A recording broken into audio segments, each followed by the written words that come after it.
함석헌 1901년 3월 13일에서 1989년 2월 4일 사상가, 민권운동가 겸 문필가.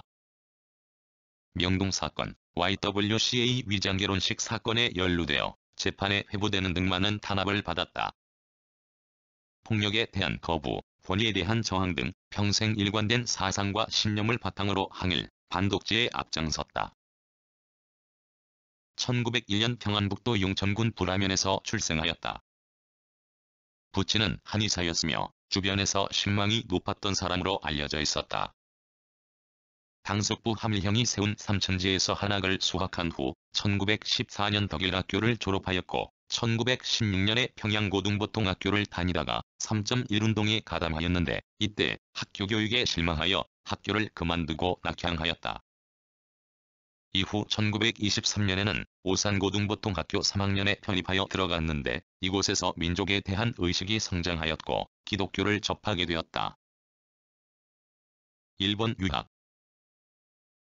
오산학교를 졸업하고 1924년 일본으로 유학을 떠났으며 도쿄 동경고등사범학교에 입학하였다. 일본 유학 중에 관동대지진이 일어났는데 당시 일본인들은 관동대지진으로 발생한 혼란을 조선인과 일본 사회주의자의 책임으로 돌리고 이들을 무차별하게 학살하였다. 함석헌은 이때 목숨이 위태로운 지경에 몰렸으며 자신도 경찰에 체포되어 감옥에서 생활하였다. 이후 함석헌은 자기를 그곳에 있게 하여 그 끔찍한 경험을 하고 그 속에서도 죽지 않고 살아남아 오늘까지 있게 한 것은 그 광경을 다른 사람들에게 말로 전하라고 해서였다고 회상하였다. 일본 도쿄고등사범학교에서는 무교회주의자이자 우치무라 간조네촌 감삼의 문화에서 기독교를 공부하였는데 이때 받은 영향이 매우 컸다. 함석헌은 우치무라의 영향으로 어떠한 종교적인 제도나 형식, 교리와 교회제도 등을 거부하고 저항하였다. 당시 도쿄에서 함께 공부하며 뜻을 같이 하는 김교신, 송두영, 정상훈, 유석동, 양인성 등과 동인을 조직하고 무교회주의자의 동인지인 성서조선을 창간하는 데 참여하였다. 성서조선은 조선에서 무교회적 기독교의 정체성을 주창했는데 현실적인 욕망에서 해방되는 것이 중요하며 이를 의라는 개념으로 설명했다.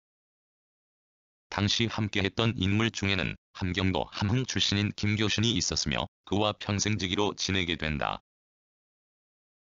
계우의 사건. 1928년 귀국하여 1938년 3월까지 모교에서 교사 생활을 한 후 사임하고 1940년 평양 근교에 있는 송산농사학원을 인수하였다. 이곳에서는 오전에는 학교를 열어 공부하고 오후에는 농사를 지었다.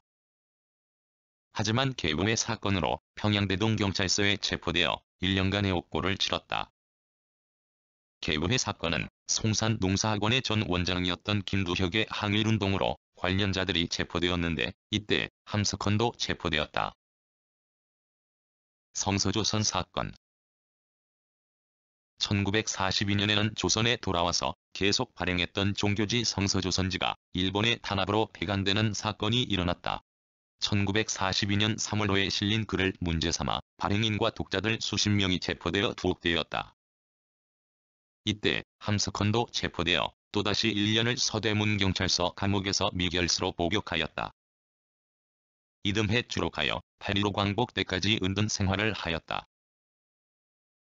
신의주 학생의거.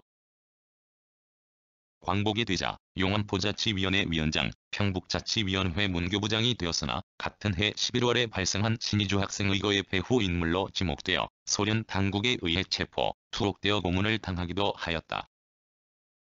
당시 이 사건으로 많은 학생들이 희생되었고 민족주의 활동을 하던 인사들이 탄압을 받았다.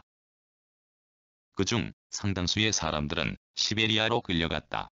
1947년 단신으로 남쪽으로 내려오게 되었는데 이때 어머니와 장남, 장녀와 헤어져 평생 이산 가족이 되었다. 독재 정권과 투쟁. 남쪽으로 월남한 이후 종교단체에서 활동하였는데 퀘이커교도로서 각 학교와 YMCA에서 성경광론을 하였다. 1956년 남한에서 가장 영향력이 높았던 잡지 사상계의 주필이 되었으며 이때 장준하를 만나 평생의 동지로 교우하였다. 함스커는 사상계를 통하여 주로 사회 비평적인 글을 쓰기 시작하였는데 한국 기독교에 할 말이 있다라는 글로 신부 윤형중과 신랄한 지상 논쟁을 펴 큰 화제를 일으켰다. 1958년에는 생각하는 백성이라야 삼다라는 글로 자유당 독재 정권을 통렬히 비판하여 투옥되었고 1960년 이후 베이커교 한국 대표로서 종교 활동도 활발하게 전개하였다. 1961년 박정희의 5.16 군사정변 직후부터 집권 군부 세력에 정면으로 도전하여 날카로운 비판을 가하였다. 1962에서 1963년 미국 국무부 초청으로 미국으로 갔으며 이때 미국 각지를 시찰하고 돌아온 후 언론수호대책위원회, 삼선개헌 반대투쟁위원회, 민주수호국민협의회 등에서 활동하였다. 한일협정에 반대했으며 사상계 발행인 장준하와 함께 시국강연회를 개최하였다. 1967년 장준하가 시국사범으로 투옥된 상태에서 국회의원에 출마하자 그를 위한 선거운동을 지원하여 당선을 도왔다. 1974년에는 윤보선, 김대중과 민주회복국민회의를 조직하여 대표위원으로 활동하였으며 1988년에는 서울올림픽 평화대회 위원장으로 활동하였다. 씨알의 소리 발행. 사상계가 폐간되자 1970년에는 씨알의 소리라는 잡지를 발간하여 민중계몽운동을 전개하였다. 씨알은 민을 나타내는 말로 한자말 대신 수순한 우리말을 사용한 것으로 씨알 사상은 일반 시민들 스스로 주체성을 자각하는 의미를 가지고 있다. 또한 씨알은 씨앗과 알을 의미하며 생명의 시작과 끝을 의미하기도 한다. 1976년의 명동사건, 1979년의 YWCA 위장결혼식 사건에 연루되어 재판에 회부되는 등 많은 탄압을 받았다. 1981년 전두환이 주도하는 계엄군에 의해 씨알의 소리가 강제 폐간되어 문필 생활을 중단하였다. 인촌상 수상과 사망.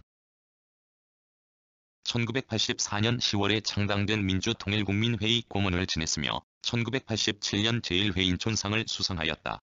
1989년 2월 4일 지병으로 사망하였다. 2002년에는 건국훈장이 추서되었다. 폭력에 대한 거부, 권위에 대한 저항 등 평생 일관된 사상과 신념을 바탕으로 항일, 반독재에 앞장섰다. 저서의 뜻으로 본 한국 역사, 수평선 너머 등이 있다.